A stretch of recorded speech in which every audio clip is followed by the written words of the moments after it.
Muy bien, estamos en medio de esta serie, el Evangelio en la Biblia, mensaje número 16, el pueblo de Dios se rebela o entran en rebelión contra Dios. Vamos a hablar sobre un relato en el libro de Números. El libro de Números nos da varios relatos importantes, pero en algún momento de este pueblo caminando por el desierto, camino a llegar a la tierra prometida, se olvidaron de todo lo que Dios había hecho. Hemos venido estudiando la esclavitud de Egipto, las plagas, el mar rojo, la gloria de Dios en el tabernáculo. Por increíble que suene, este pueblo se olvidó de la obra de Dios. Y al olvidarse de la obra de Dios, vieron la necesidad y la dificultad que enfrentaban, y esa dificultad les generó miedo, ansiedad, temor.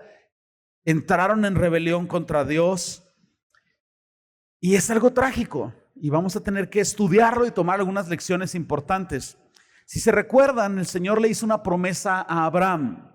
Le prometió tres cosas. Número uno, que de su descendencia, no podía tener hijos, pero de su descendencia iba a ser una nación grande. Entonces le prometió una nación, le prometió una tierra, le prometió su bendición. Bueno, estamos en el preámbulo de Dios cumpliendo esta promesa de darles una tierra. Están a punto de entrar a la tierra prometida, y entonces este pueblo de israelitas necios decidieron confiar o enfocarse más en la dificultad que en el carácter de Dios, olvidando lo que había pasado, y en consecuencia vino devastación para el pueblo y un incidente bastante lamentable.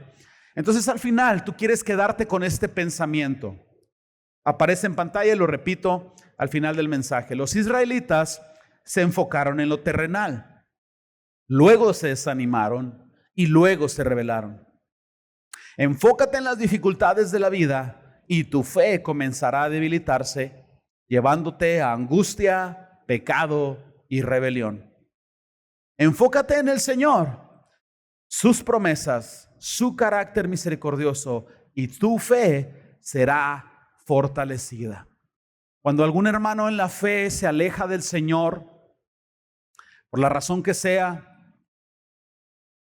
lo vemos que sucede, es común, no podemos negarlo, se alejan del Señor. Ese tipo de alejamientos, o cuando vemos que alguien se enfría, cuando alguien empieza a entregar su área de servicio, híjole, la cosa no va bien. Este tipo de enfriamientos, este tipo de alejamientos no son solo accidentes ni realmente dificultades que se presentan. Es la etapa final de un corazón que ha bajado la mirada y está una fe muy débil, latiendo muy apenas para sostener a esta persona, y tarde o temprano el brinco a alejarse como un hijo pródigo viene. Creo que este relato nos va a ayudar a entender mucho esta dinámica, y vamos a empezar con el primer punto. Inciso A: la rebelión comienza al ignorar la provisión y las promesas de Dios. Abran sus Biblias conmigo en el libro de Números. Vamos a encontrar el capítulo 13. Voy a leer versículos 1 y 2. Y luego les voy a pedir que brinquen conmigo al verso 30. Los voy a ir guiando en la lectura. Vamos a empezar 1 y 2 y brincamos al 30. Y ustedes me siguen la loquera. Y el Señor habló a Moisés diciendo: envía tú hombres a que reconozcan la tierra de Canaán, la cual yo doy a los hijos de Israel. De cada tribu de sus padres enviaréis a un varón, cada uno príncipe entre ellos. Tiempo fuera. Observa cómo el Señor les dijo: yo doy la tierra, no yo daré la tierra. Ya, esa tierra ya prácticamente era de ellos. Está diciendo: ya se las di, no se las voy a dar.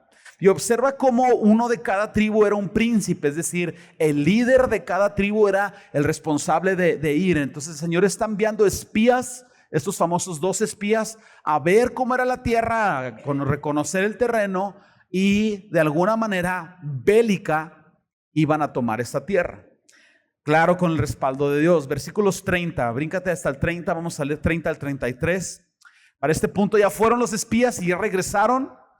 Y regresaron 10 con una actitud negativa y 2 con una actitud positiva. Verso 30. Entonces Caleb hizo callar al pueblo delante de Moisés y dijo: subamos luego y tomemos posesión de ella, porque más podremos nosotros que ellos. Mas los varones que subieron con él dijeron: no podemos subir contra aquel pueblo, porque es más fuerte que nosotros. Y hablaron mal entre los hijos de Israel de la tierra que habían reconocido, diciendo: la tierra por donde pasamos para reconocerla es tierra que traga a sus moradores, y todo el pueblo que vimos en medio de ella son hombres de grande estatura. También vimos ahí gigantes, hijos de Anac, raza de los gigantes. Éramos nosotros, a nuestro parecer, como langostas, y así les parecíamos a ellos. ¿Puedes ver la autolástima, el miedo, la exageración?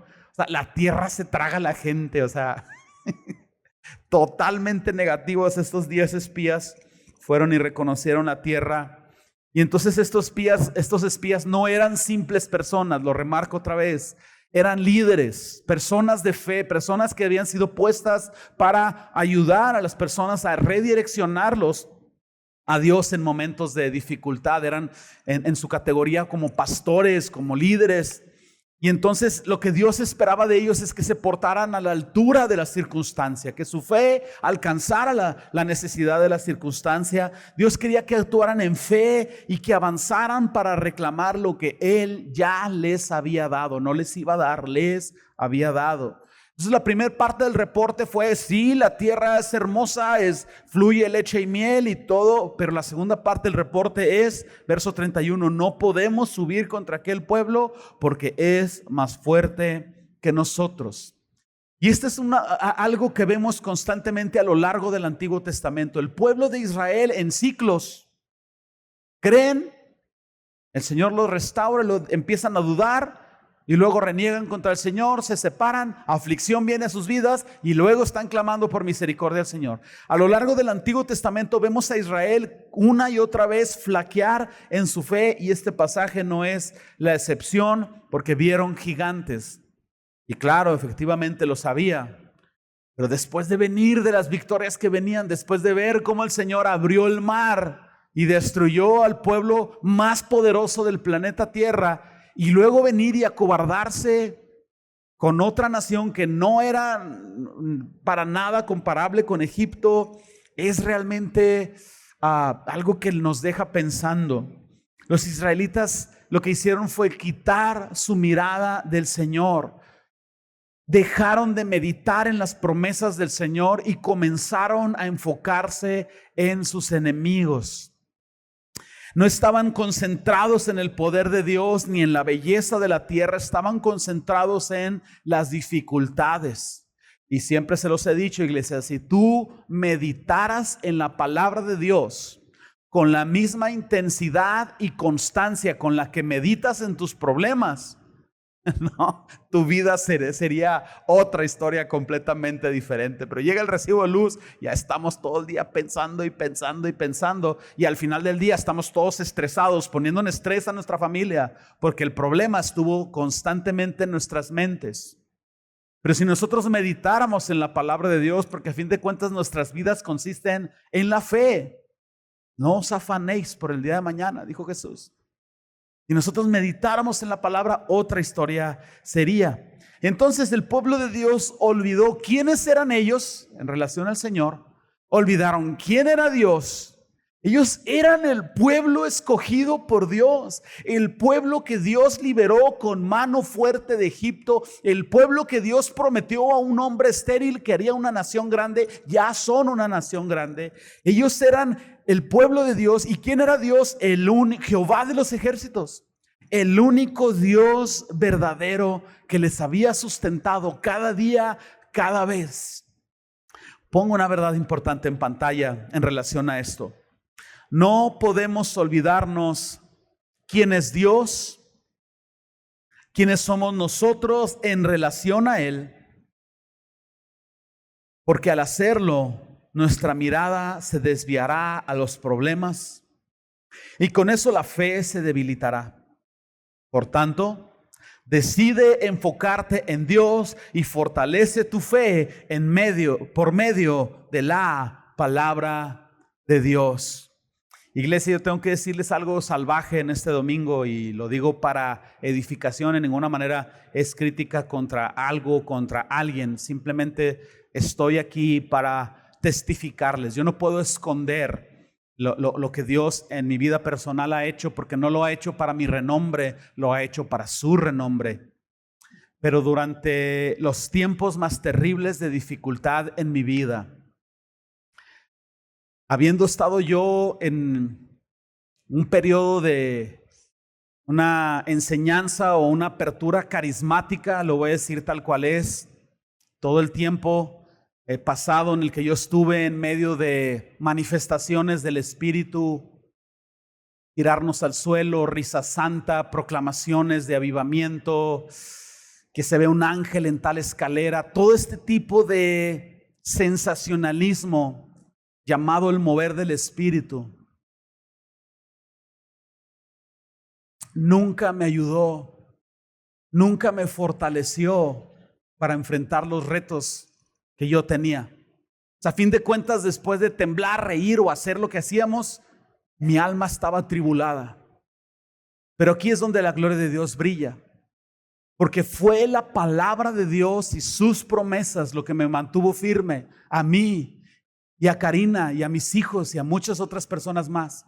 Fue devorarnos los salmos y las palabras de Dios y las promesas eternas en su palabra, que tiene poder. Lo único que nos trajo fortaleza y firmeza, y desde entonces yo no he renunciado a nada del Espíritu Santo, jamás lo haría, no me atrevería, pero encuentro mi vida en una búsqueda de la parte genuina, no emocional, del Espíritu. Porque claro que el Espíritu Santo ha obrado en nuestras vidas, pero en conjunto con lo que dice su palabra.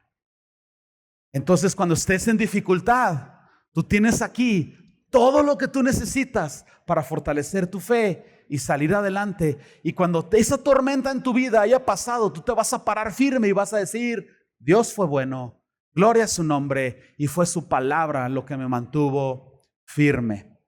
Y amén. Y Dios bendiga a mis hermanos. Dios los bendiga abundantemente. No es mala leche el comentario, como dicen. Inciso B: nuestra rebelión y pecado tienen un impacto en aquellos que nos rodean. Ahora quiero que brinquen al capítulo 14 de Números, versos 1 al 4. También voy a pedirles que brinquemos más adelante al 29. De momento 14, 1 al 4. Dice: entonces toda la congregación gritó y dio voces, y el pueblo lloró aquella noche. Tiempo fuera. ¿Por qué gritaron? ¿Por qué dieron voces? ¿Por qué lloró? Porque el chisme de los 10 líderes faltos de fe empezó a contaminar a los que estaban escuchando. Los empezó a contaminar a tal grado que entraron en pánico masivo y empezaron a gritar de angustia, como si vieras un tsunami venir o un temblor o algo. Empezaron a entrar en desesperación. Dieron voces, el pueblo lloró aquella noche, verso 2, y se quejaron contra Moisés y contra Aarón, todos los hijos de Israel, y les dijo toda la multitud: ojalá muriéramos en la tierra de Egipto o en el desierto, ojalá muriéramos. ¿Y por qué nos trae el Señor a esta tierra para caer a espada y que nuestras mujeres y nuestros niños sean por presa? ¿No nos sería mejor volvernos a Egipto? Y decían el uno al otro: designemos un capitán y volvamos a Egipto. Mira la desesperación en la que estaban, que querían regresarse al mundo. Ese es el equivalente a una persona que viene a los pies de Cristo con una vida moral, sexual, familiar destrozada, y viene a la cruz y encuentra restauración, y en algún momento la amnesia de la cruz se empezó a olvidar de todo lo que el Señor hizo en su vida, y llega un punto en que dice: me voy a regresar a las cantinas, voy a volver a buscar a las mujeres, tal vez ahí puedo encontrar consuelo. Literalmente es el equivalente. Verso 29. En este desierto el Señor les está hablando ahora. les contesta y les dice: en este desierto caerán vuestros cuerpos. Todo el número de los que fueron contados entre vosotros, de 20 años para arriba, los cuales han murmurado contra mí, vosotros a la verdad no entraréis en la tierra, por la cual alcé mi mano y juré que os haría habitar en ella, exceptuando a Caleb, hijo de Jefone, y a Josué, hijo de Nun. Pero a vuestros niños, de los cuales dijisteis serán por presa, yo los introduciré, y ellos conocerán la tierra que vosotros despreciasteis. En cuanto a vosotros, vuestros cuerpos caerán en el desierto, y vuestros hijos andarán pastoreando en el desierto 40 años, y entre ellos llevarán vuestras rebeldías, y hasta que vuestros cuerpos sean consumidos en el desierto. Verso 34. Conforme al número de los días, de los 40 días que reconocisteis la tierra, llevaréis vuestras iniquidades 40 años, un año por cada día, y conoceréis mi castigo. Y el Señor he hablado, y así haré a toda esta multitud perversa que se ha juntado contra mí en este desierto, serán consumidos y ahí morirán. Esta es una lectura fuerte. Esta es una lectura fuerte porque claro que el Señor no quería destruirlos, solo quería disciplinarlos. Pero no sé si se acuerdan cuando estuvimos hablando de los 10 mandamientos. Los 10 mandamientos están basados en que ofender cada uno de esos mandamientos es ofender la gloria de Dios. Y aunque estos no son los 10 mandamientos, este pueblo, al dejar de creer en el carácter de Dios y en la obra de Dios, están atentando contra la gloria de Dios también. Y eso es algo que Dios no va a tolerar. Y entonces lo que el Señor está diciéndoles básicamente es una serie de varias cosas que voy a enfatizar un poquito más y dejar más claro. Pero, número 1, el Señor los iba a tener vagando en el desierto a esa generación incrédula, hasta que toda esa generación incrédula se muriera y los jóvenes que en aquel entonces tenían 20 años para abajo fueran adultos. Renovar completamente el pueblo de Israel es lo que Dios quiere hacer. Y ante eso nosotros podemos tomar un principio básico, importante. Dios permite tribulación y adversidad y desierto en nuestras vidas por una serie de propósitos que muchas de las veces no sabemos exactamente por qué.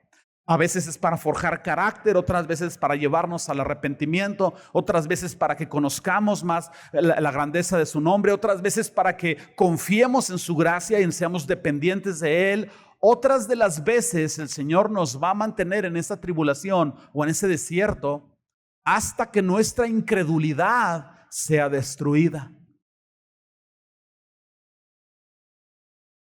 Porque tú no puedes entrar a la siguiente fase de madurez espiritual, ni disfrutar del reposo de Dios, ni de los tiempos de refrigerio, sin que tu fe sea completa.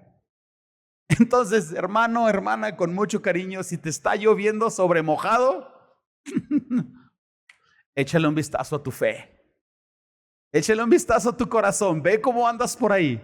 Porque el Señor te va a mantener ahí hasta que tu incredulidad sea destruida. No quiere destruirte a ti, quiere destruir tu incredulidad. No quería destruir al pueblo, quería destruir a los incrédulos nada más para renovar a la siguiente generación. Y me parte el corazón escuchar que el Señor dice, esa generación joven es la que va a entrar, yo se los voy a permitir, pero esos jóvenes van a andar pastoreando en el desierto. Es decir, imagínate llevar ovejas donde no hay pasto para comer.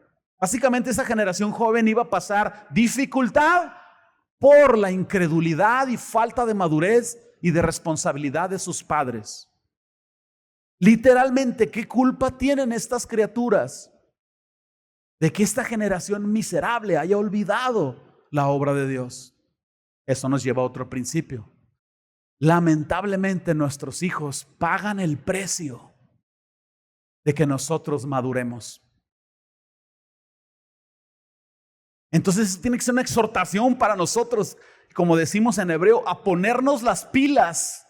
Porque no se trata de que cometas un error, se trata de que cuando te olvidas del Señor, la efectividad del evangelio no es la misma y tus hijos son los principales discípulos de tu vida. Cuando ellos vean el evangelio aplicado y la efectividad del evangelio aplicado en tu vida, ellos no solo van a creer, ellos van a seguir al Dios de sus padres. Y ellos pueden pagar un alto costo por el pecado de sus padres. Si esto parte tu corazón, yo te animo, vamos a ponernos las pilas. Vamos a ponernos las pilas. Entonces este pueblo quitó su mirada del Señor, su fe se empezó a venir de picada. Y cuando tú bajas tu mirada del Señor y tu fe empieza a debilitarse, tonterías empiezan a entrar a tu mente como regresémonos a Egipto. Empiezas a pensar irracionalmente. Algunos creen que la razón está peleada con la fe. No es así, es todo lo contrario. Tú razonas, hay cosas que no puedes razonar como la gracia en tu vida, pero tú razonas en lo que Dios ha hecho, en su bondad, y eso te conduce a la fe. Y cuando tu fe disminuye, empiezas a pensar tonterías. Empiezas a creer que en el mundo quizás alguien puede ayudarte a salir de la adversidad. Empiezas a creer que una relación, una amistad, una actividad puede darte lo que no has podido encontrar en la fe. Y terminamos como consecuencia, como el hijo pródigo, con vidas destrozadas. El hijo pródigo tenía una herencia financiera. Tú tienes una herencia de libertad de tu pecado. El hijo pródigo malgastó su herencia financiera. Muchos de nosotros malgastamos la libertad con la cual el Señor nos ha hecho libres en la área en la que tú hayas venido a los pies de Cristo. ¿Y qué pasa? Que después de un tiempo regresamos al Señor, no solo con la cola entre las patas, pero con la vida hecha pedazos. Y el Señor en su misericordia nos recibe y nos perdona y empieza a sanar nuestras heridas. Pero luego vienen procesos de sanidad, consecuencias del pecado y mucho dolor que pudo haberse evitado. Y toda la clave está en no quitar tu mirada del Señor. ¿Cómo respondió el pueblo de Dios una vez que comenzó a flaquear? Bueno, pues dejaron de reflexionar en estas victorias, en todo lo que Dios había hecho.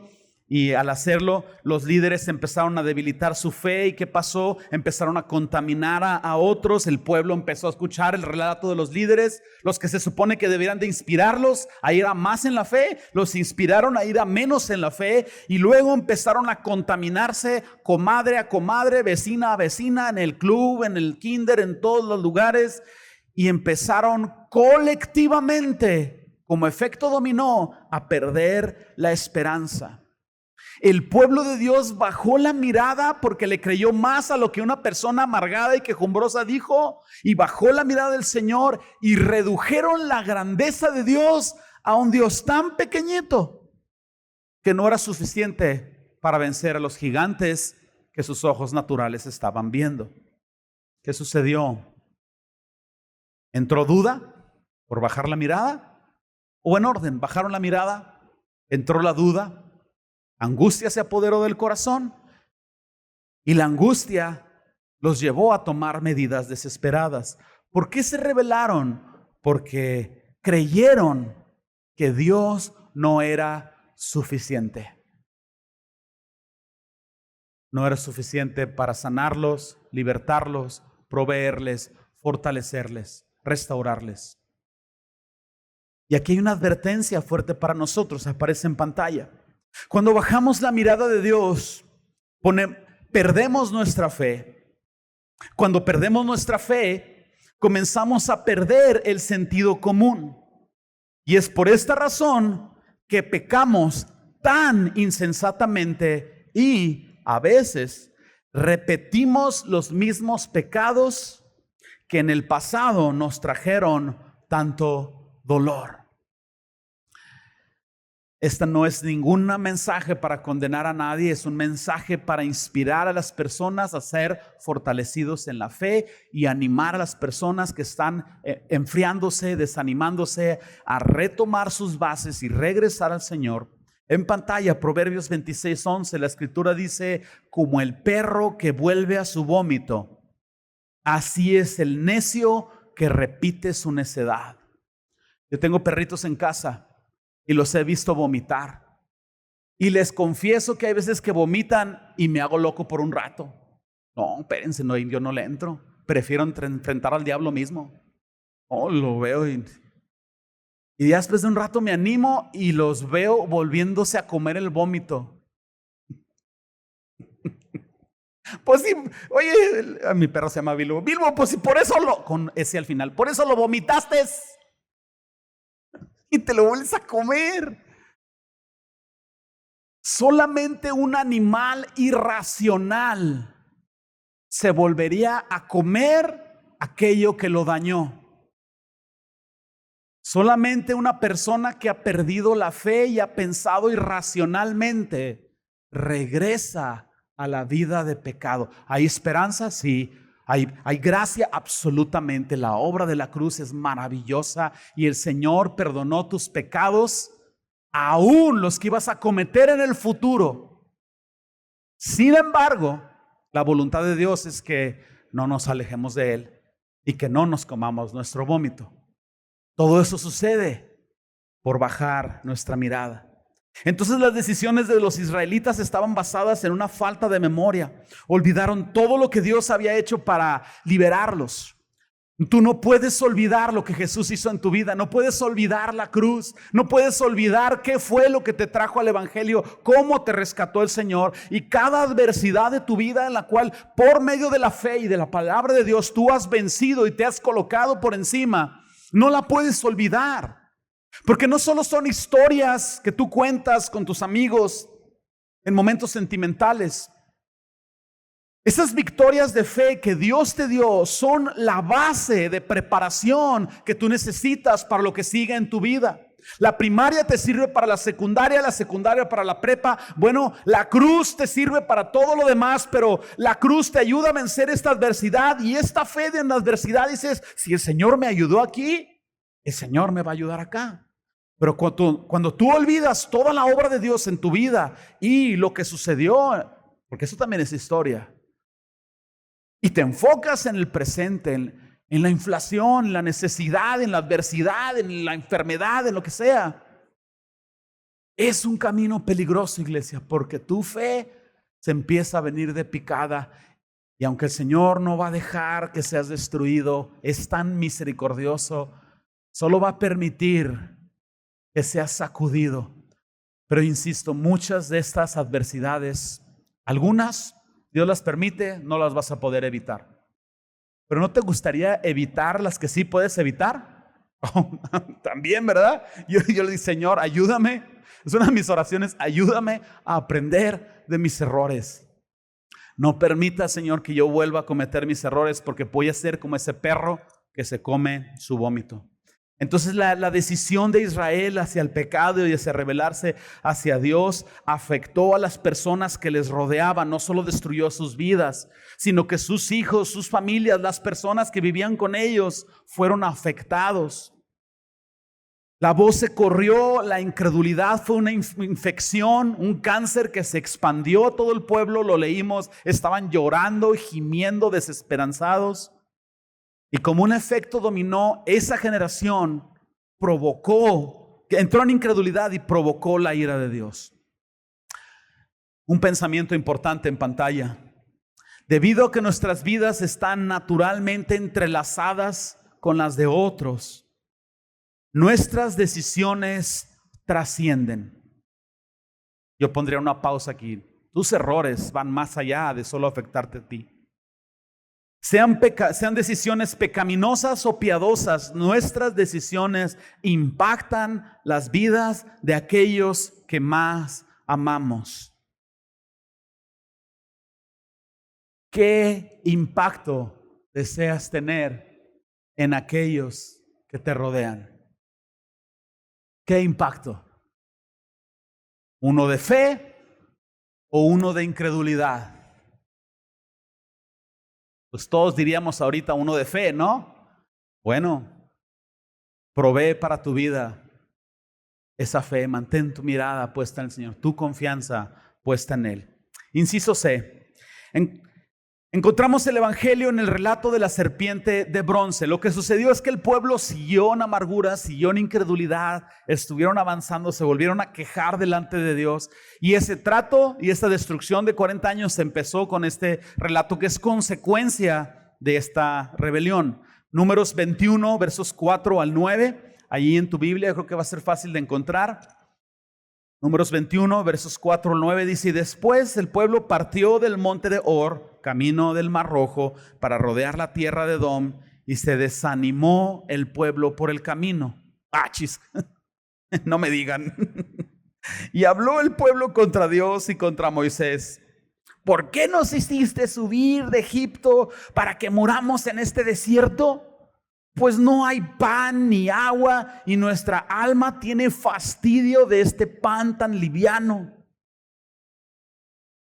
Y el Señor envió entre el pueblo serpientes ardientes que mordían al pueblo, y murió mucho pueblo de Israel. Verso 7. Entonces el pueblo vino a Moisés y dijo: hemos pecado por haber hablado contra el Señor y contra ti. Ruega al Señor que quite de nosotros las serpientes. Y Moisés oró por el pueblo. Y el Señor le dijo a Moisés: hazte una serpiente ardiente, ponla sobre una asta, sobre un barrote, un palo grande. Y cualquiera que fuere mordido y mirare a ella, vivirá. Y Moisés hizo una serpiente de bronce y la puso sobre este poste, esta asta. Y cuando alguna serpiente mordía a alguno, miraba a la serpiente de bronce y vivía. Me ha sorprendido, y no sé si lo has notado, pero el emblema de la medicina en ambulancias, batas de doctores y todo, es una serpiente en un palo. ¿No lo has notado? No sé el origen, no quiero tirar rollo ni nada, pero me quedé pensando que ves ambulancias y todo, alguna relación tiene con este proceso de fe, de mirar esta serpiente y ser curado. Claro que Dios quería que el pueblo entraran a la tierra que fluía leche y miel, lo prometió a Abraham, los puso ahí, ya les había dado la tierra, pero los israelitas prefirieron creer en las circunstancias. Fíjate al grado que llegaron. El Señor les está proveyendo de pan y están amargados porque Dios les está proveyendo. Esto sucede cuando te has olvidado de la necesidad. A veces nos olvidamos que nos formamos comiendo frijoles y papas, ¿sí o no? Yo sí le mando frijoles y papas, señores, y la gracia de Dios. Entonces, cuando hay frijoles nuevamente en la casa, uno tiene que decir: Señor, gracias. Gracias por estos frijoles que nos pones aquí. El pueblo está vagando por 40 años, el Señor está destruyendo la incredulidad de su pueblo, el pueblo está renegando y vienen estas serpientes venenosas que están mordiéndoles, y el pueblo se está quejando antes de esto. Es como un perro que recoges de la calle y te muerde cuando le das de comer. Un perro de la calle que tú lo recogiste por misericordia, le das de comer, te muerde, se le acabó la comida. Lo sacas a escobazos y a morder a otra persona, pero a ti no te vuelve a morder. El pueblo de Israel está mordiendo la mano que le da de comer. Y entonces, ahí en el desierto, el pueblo de Israel estaba duplicando el pecado de Adán y Eva. Observa el pecado de Adán y Eva. 99 árboles que podían comer, uno que no podían comer. La serpiente los hizo enfocarse en ese que no podían comer. Y entonces dijeron: entonces Dios no quiere todo el bien para nosotros porque nos está prohibiendo este árbol. Dios no es tan bueno. El pueblo de Israel está haciendo lo mismo. Ha visto maravillas de parte del Señor y está enfocándose en ese pan que ya no quieren comer. El Señor no quiere el mejor bien para nosotros. Vamos a regresarnos mejor a Egipto. Nos trataban mejor nuestros amos que nuestro Dios. Como resultado vinieron estas serpientes, y sucesos como estos nos recuerdan el alto costo que tiene el pecado. El pueblo de Israel iba a ver en vivo, en presencia, que aprender o recordar que la paga del pecado es muerte, y les estaban mordiendo las serpientes y se estaban muriendo. Ayúdame a poner la foto es un dibujo, pues no pudo haber sido foto, ¿verdad? Pero es un dibujo de esta serpiente de bronce. Y cuando Dios oyó el clamor de Moisés y del pueblo, Él proveyó en su misericordia a los que se estaban rebelando contra él, les proveyó un camino de restauración. Y aquí es donde nosotros vemos el evangelio. Porque aquellos que eran mordidos por la serpiente, miraban esta serpiente de bronce y eran curados de ese veneno que los iba a llevar a la muerte. ¿No te suena esto a la fe salvadora? Con solo mirar la obra de la cruz, Jesús crucificado, Jesús resucitado, y creer que lo hizo por ti, y creer que eso te puede sanar de tu pecado, tú eres salvo. El justo por la fe vivirá. Es impresionante el simbolismo de esta serpiente en una asta en comparación a Jesús en la cruz. La palabra, lo que el Israel tenía que hacer era mirar esta serpiente de bronce, pero la palabra en hebreo para mirar en este pasaje no es echar un vistazo y luego bajar la mirada. La palabra mirar significaba poner toda tu atención, estar concentrado en lo que estabas viendo y asimilar lo que estabas viendo para ser curados. El pueblo de Israel tenía que ver esta serpiente y decir: el Señor ha provisto esto para curarnos. Y mientras yo tenga mi mirada ahí, yo puedo ser curado. Ahora ponme la foto de la serpiente de bronce y la foto de Jesús, o el dibujo de Jesús en la cruz. Ahora nosotros, después de la cruz, no vamos a mirar una serpiente de bronce para ser curados de nuestro pecado. Miramos a Jesús, quien se ofreció como la única ofrenda aceptable delante de Dios para pagar por el pecado. Miramos a Jesús que se hizo maldición sin haber pecado. Y miramos esa cruz y miramos la resurrección y creemos que esa cruz, esa obra redentora, esa resurrección, concentramos nuestra atención en esto y creemos que la sanidad es de nuestro pecado, salvación, es provista para nuestras vidas. Isaías 53 nos lo dice, que por sus llagas, dice la escritura, fuimos nosotros curados. Erróneamente utilizamos este pasaje para reclamar una forma de sanidad física para nosotros. Pero yo te animo a que leas en contexto, y el pasaje está hablando que fue molido por nuestros pecados, que el castigo de nuestra paz fue sobre él, que todos nos descarriamos como ovejas. En ningún momento está hablando de enfermedad física, está hablando del pecado de la humanidad y la sanidad de Dios a la principal fuente de muerte en el humano, que es el pecado. Entonces, cuando la escritura dice por sus llagas fuimos curados, la escritura apunta a la cruz de Jesús, que por las llagas de Jesús vamos a ser curados de la enfermedad del pecado, es decir, salvación a nuestras vidas. Qué impresionante que Dios escogió el símbolo de su castigo por el pecado como un instrumento de misericordia para nosotros. En pantalla, Gálatas 3:13. Cristo nos redimió de la maldición de la ley, hecho por nosotros maldición, porque está escrito: maldito todo aquel que es colgado en un madero. Esta serpiente de bronce era una profecía de lo que Jesús iba a hacer en nuestras vidas. Llévate este pensamiento. Los israelitas se enfocaron en lo terrenal, se desanimaron y luego se rebelaron. Enfócate en las dificultades de la vida y tu fe comenzará a debilitarse, llevándote a angustia, luego pecado, luego rebelión. Enfócate en el Señor, sus promesas y su carácter misericordioso, y tu fe se fortalecerá. Señor Jesús, venimos ante ti en este día pidiéndote, Padre, que tengas misericordia de nosotros, Señor. Permítenos aprender, Señor. Permítenos dejar de ser tan necios, Señor.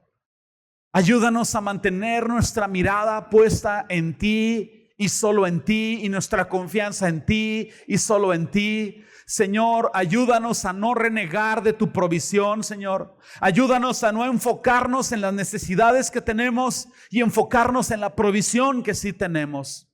Ayúdanos, Señor, a entender que no somos de este mundo, y cuando dificultad venga, bueno, tú nos has salvado y nos has dado la promesa de vida eterna. Ayúdanos a tener nuestra mirada puesta siempre en la cruz, en la resurrección, en las promesas eternas. Señor, no permitas que seamos necios, que piensan irracionalmente y que podamos regresar, Señor, que nunca regresemos a comer nuestro vómito, Señor.